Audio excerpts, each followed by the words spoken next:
They felt their own flesh melting while air still filled their lungs. Entire limbs would necrose and fall into the dry dust of the roads. Nerve endings were summarily destroyed until the excruciating pain vanished completely, replaced by a physical void and an incalculable psychological terror. And they faced all of this under the weight of absolute social banishment, driven from their homes, torn from their families, and forced to wither in rocky valleys like corpses that still pulsed and walked. This is the story of 10 men condemned by biology and religion, and of the disturbing detail that the modern world ignores in the most counterintuitive rescue of the first century. Rotting flesh. The sweet, putrid smell of decomposition was the first thing that announced the approach of an infected individual, long before their disfigured frame could be distinguished in the heat haze of the horizon. In the ancient Middle East, contracting the bacterial infection that science would later call Hansen's disease was not merely receiving a lethal medical diagnosis. It was, in effect, receiving a sentence of irreversible social annihilation. The biology behind this disease operated like a slow, meticulous killer. The silent incubation period could last from 5 to 20 years. Slowly, the invading bacillus settled into the cooler areas of the body, environments of about 33 degrees Celsius, invading the Schwann cells. The pathogen destroyed the myelin sheath and shut down the human body's central pain alarm system. Without the ability to feel pain, the infected would burn their hands in fire without any perception, stepping on pointed rocks and sharp thorns that tore their feet until the bone was exposed. In documented cases of isolation, rats would gnaw at their fingertips during the night while they slept a macabre and insensitive sleep. It is a process of biological destruction as lethal and silent as a forest fire burning underground, consuming the roots long before the trees collapse. The body would begin to reabsorb the cartilage of the nasal septum and ears, collapsing the face into a monstrous mask that progressively erased any trace of human identity. Erased lives. But the human cost of a physical nature was only a superficial fraction of the daily nightmare. The sociological, hygienic, and religious protocols of the first century operated with a cutting procedural coldness, as sharp as the blade of a newly honed guillotine. The biblical book of Leviticus, in its 13th chapter, established the unrelenting rigor of quarantine in antiquity. The priest of the era did not act with the compassion of a healing physician, but exercised the rigid function of a health inspector and judge in the maximum security tribunal of Israel's ritual purity. When the bright white spot or reddish swelling on the skin was officially confirmed as a deep infection, the man or woman instantly lost all their civil rights, access to their material property, and every affective tie they had built during their life. The law required that their clothes be violently torn as a permanent sign of mourning for themselves. Hair was to be kept disheveled and loose. The face had to be covered by a cloth up to the upper lip, and, with every stumbling step toward any settlement, they were required by law to shout repeatedly the most stigmatizing and humiliating word in the ancient Hebrew vocabulary: unclean. Total exile. They were brutally exiled outside the nomadic camps and later pushed beyond the high walls of the fortified cities. The rabbinic oral tradition, compiled centuries later, detailed minutely that absolutely no one could approach within 4 cubits of a leper, a measure equivalent to about 2 modern meters. If the wind currents were blowing toward the healthy individual, this mandatory safety distance jumped to 100 cubits, corresponding to approximately 50 long steps of absolute distance. The weight of isolation was oppressive and unbearable, as heavy as a lead anchor tied to the neck of a sailor thrown into the depths of the ocean. Consequently, they formed isolated colonies of the excluded. They were somber groupings of lost souls wandering aimlessly through the deserts of Judea and Samaria, similar to ghosts perambulating through an invisible cemetery, united strictly by common despair and the irreversible biology of human decomposition. Ancient documents and codes from neighboring civilizations, including punitive variations derived from the logic of the Code of Hammurabi, already demonstrated that incurable skin ailments resulted in severe expulsion, reflecting the generalized panic these conditions inspired in the public health authorities of the ancient world. It was exactly in this wasteland, on this forgotten frontier marked by collective suffering, that the historical narrative took its most monumental collision course. The documentary record preserved in the Gospel of Luke, specifically in chapter 17, starting at verse 11, relates with geographic precision that Jesus of Nazareth was on his way to the capital, Jerusalem. To perform this long journey descending from the northern region toward the south, he made a peculiar logistical decision. He chose to transit exactly through the craggy and tense borders between the province of Galilee and the territory of Samaria. This was not a common or peaceful border. It was an inhospitable territory loaded with a historical animosity so dense that it made political hostility seem like an unbreakable genetic inheritance. Ancient hatred. Jews and Samaritans cultivated more than 700 years of fierce and uninterrupted enmity. It was a complex feud that involved deep theological disputes, racial purity, and political control, making any friendly interaction between the two groups as unlikely as trying to mix cold water and boiling oil. Samaritans were viewed by first-century Orthodox Jews as a mongrel and profane race, impure descendants of the forced colonization policies of the ancient Assyrian Empire, which had invaded the northern kingdom in the year 722 before the Common Era. For their part, the Samaritans saw the Jews of Jerusalem as elitist usurpers who had corrupted the original priesthood, centralizing worship exclusively on Mount Zion instead of Mount Gerizim. Traveling deliberately along that specific borderline was comparable to walking unprotected through a modern minefield where every millimeter off step could trigger extreme physical violence or, at best, the total and absolute refusal of hospitality and overnight shelter. However, extreme tragedy possesses the paradoxical power to level all human hierarchies and prejudices.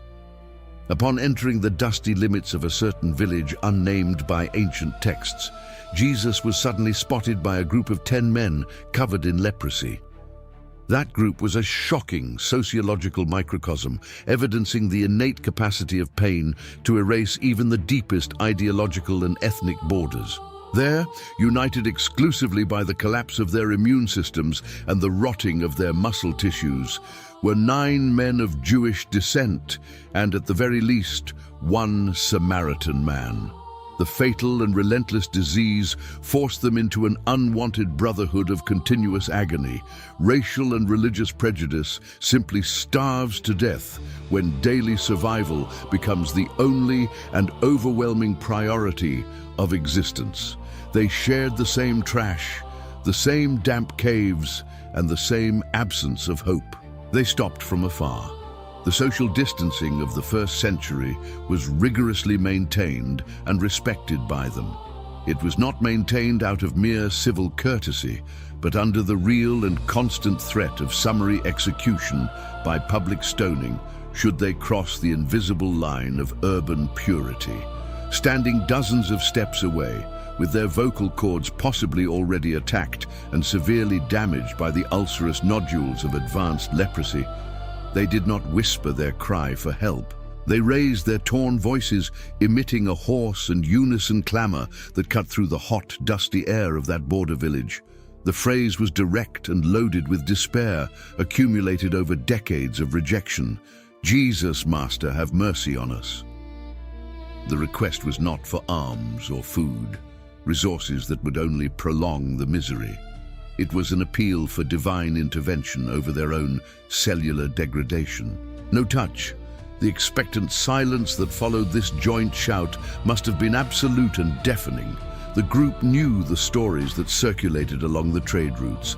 On dozens of other occasions recorded in detail, the carpenter from Nazareth frequently extended a physical hand to heal the untouchables of society. He had already broken the Jewish sanitary protocol repeatedly, touching the necrotic skin of isolated sick people and reversing the catastrophic infection at the very instant of contact between his skin and theirs, acting as revitalizing as water in the Sahara Desert, which makes green life sprout from dead and sterile sand.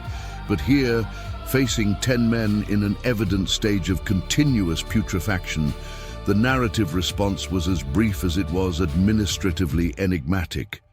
He did not touch them. He did not declare immediate healing with words of cosmic power. He did not make promises of instant pain relief. He simply looked at the crowd of disfigured men, analyzed the misery imposed upon them, and issued a directive that was simple, direct, and logically impossible to fulfill without questioning. Go and show yourselves to the priests. The system failed.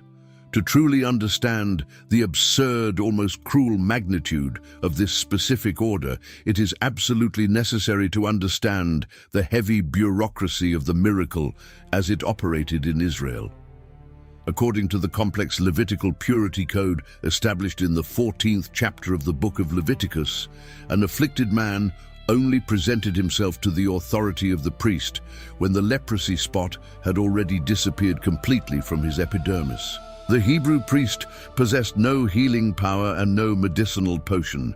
He was merely an official attester, a public health notary, and a dispatcher of reintegrated souls. When a leper was actually healed, a medical event so statistically rare that long Jewish history barely recorded instances since the notorious case of the Syrian commander Naaman, reported in the ancient book of 2 Kings chapter 5, the individual was mandatorily subjected to a meticulous, time-consuming, and extremely burdensome purification ritual. The bureaucratic protocol required first visual inspection outside the limits of the camp or the holy city.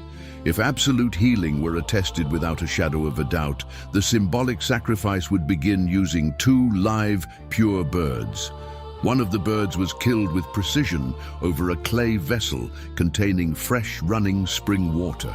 The other bird that remained alive, along with a piece of cedar wood, a bundle of crimson red fabric, and a green branch of hyssop, was dipped into the red mixture of the sacrificed bird's blood and the water. This surviving bird was then released to fly free and unhindered in the open fields. It was an ancient ritualistic choreography designed millennia ago to illustrate poetically life rescued from death, flying free from the heavy slavery of bodily decomposition. Only after this, the man would wash his clothes, shave absolutely all the hair from his body, including eyebrows, take an immersion bath, and wait 7 full days in a liminal state of secondary ceremonial quarantine. On the 8th day, he would finally offer substantial sacrifices of lambs and oil to obtain complete atonement and legal permission to return to his tent or house. But there was a brutal and immediate problem in the directive given to those 10 men on the road in Samaria. When the Nazarene ordered them to march immediately to meet the priestly authorities in charge of the inspection, they were still totally covered in open sores. The flesh of their limbs continued to rot in the sunlight. The nauseating smell of death still actively exhaled from their clogged pores. The instruction to begin a journey of more than 100 kilometers toward the south, facing the relentless heat of the Jordan River Basin Depression or the exhausting and dangerous climbs of the Judean limestone hills, seemed like a cruel and unnecessary irony. It was an exhausting trip of at least 3 to 4 full days of uninterrupted walking, dragging toeless feet and supporting their weakened bodies on rough wooden staffs taken from the roadside. Painful steps, to demand that a group of lepers head directly to the most populous and watched religious urban center of the entire nation to declare a healing that did not yet factually exist was to demand a level of almost suicidal submission. If they arrived before the imposing stairways of the Temple of Herod, still infected and exhaling the odor of disease, they would run the immediate risk of provoking a collective panic in the crowd of pilgrims. This would generate a civil revolt that would invariably end in a violent summary execution by stoning, punishing the grave violation of the sacred metropolitan space.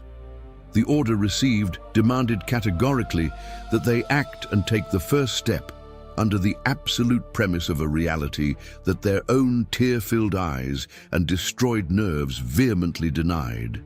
The miracle was not the facilitating trigger for initial obedience. Blind obedience, planted firmly in the middle of the dense darkness of uncertainty and fear, was the hostile ground where the seed of the miracle was planted. They turned their backs. The group of invalids turned their heavy, sick bodies, reorienting their disfigured faces to the dusty southern road, and began to walk obediently. They did not feel a shock of immediate power running through their spines. There were no lightning bolts falling from the clear sky, no earthquakes, and no trumpet sounded in the clouds announcing victory over the pathogen. Only the dry, rhythmic sound of worn-out sandals hitting the stony, dry earth of the valley. And it was exactly there, in the monotonous and exhausting rhythm of a human march based on an apparently absurd faith, that the complex biological architecture of their bodies began to suffer an impossible and miraculous alteration. Everything changed. As they walked with slow steps under the sun, the merciless biology of continuous destruction was intercepted and reversed with the absolute precision of a genetic code instantly rewritten by its original programmer. The 46 chromosomes of millions of specialized cells began to behave anomalously, as if the very linear flow of time were moving backward inside their tissues, methodically reconstructing what long years of cellular necrosis and infection had consumed without pity.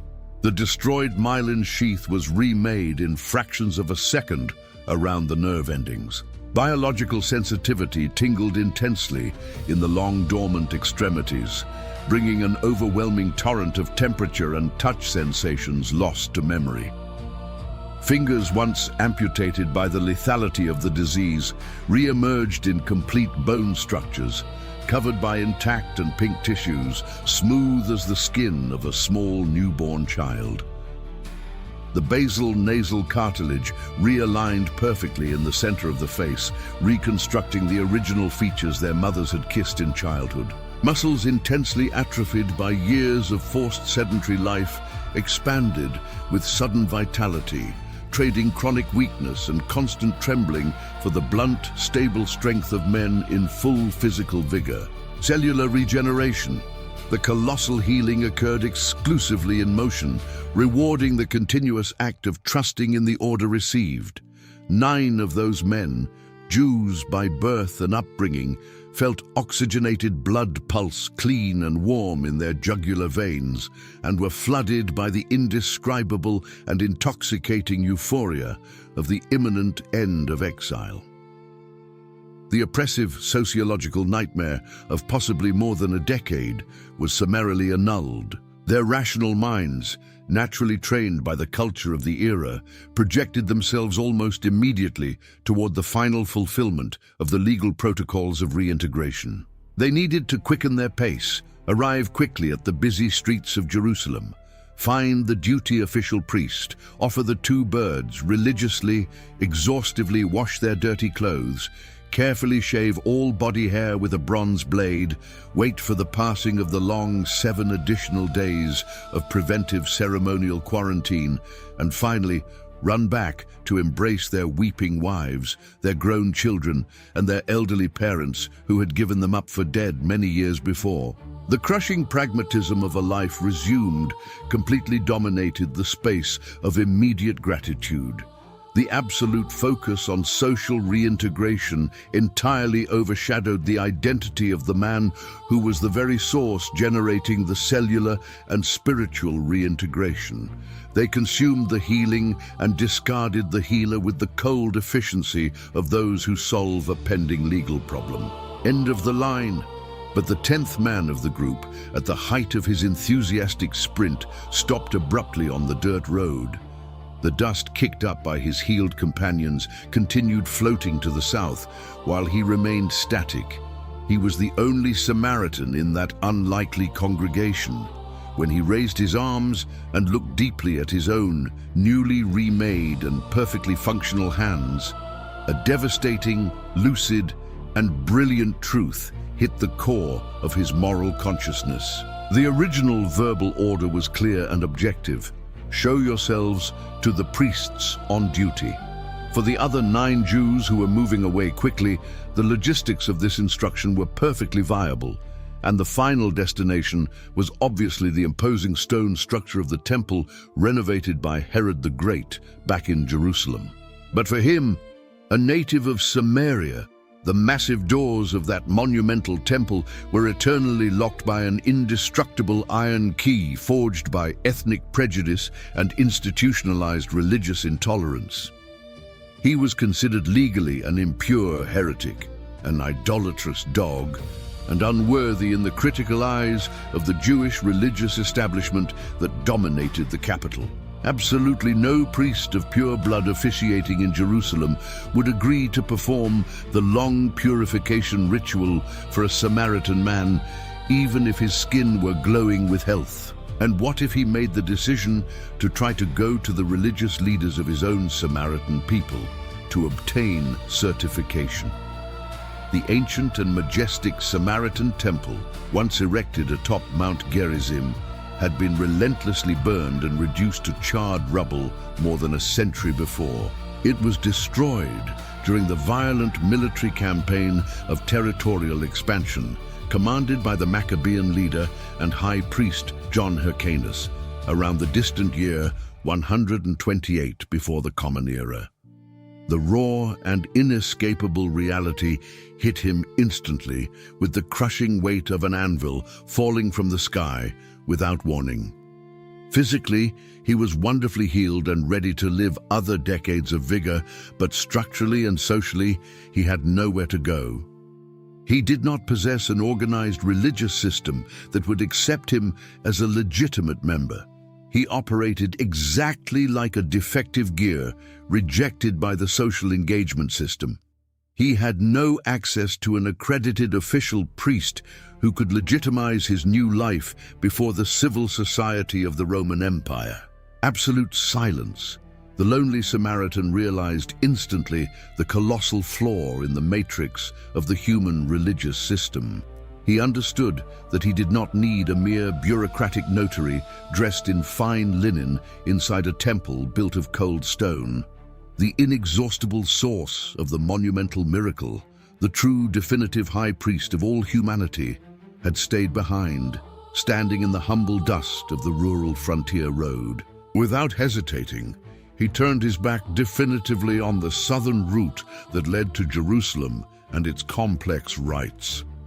Separating himself permanently from the 9 compatriots of pain who continued running desperately toward institutionalized religion, the Samaritan made the reverse journey, turning his steps toward the primary essence of true spiritual worship. He ran back along the path, but this time the hot air of the valley was not cut by the agonizing, hoarse, and legally required shout that declared his own uncleanness. The air simply vibrated with a powerful roar of glory and continuous recognition. It was a powerful male voice, cleaned of ulcers, praising the power of the invisible God at the top of his healthy lungs. Gratitude exploded from his chest, similar to the brilliant collapse of a dead star that suddenly returns to life and emits light in all directions of the universe. Upon reaching the exact point where Jesus of Nazareth still remained with his followers, the 10th man completely ignored the ancient boundaries.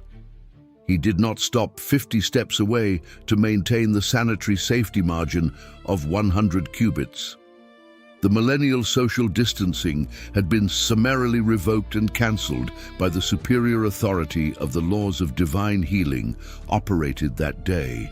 He advanced quickly, threw himself with force onto the hard floor of the road, touched his own smooth face close to the dust of the earth they walked upon, and fell humbly at the feet of the carpenter from Galilee, unburdening and pouring out a volcanic gratitude that the Aramaic vocabulary could barely sustain or translate.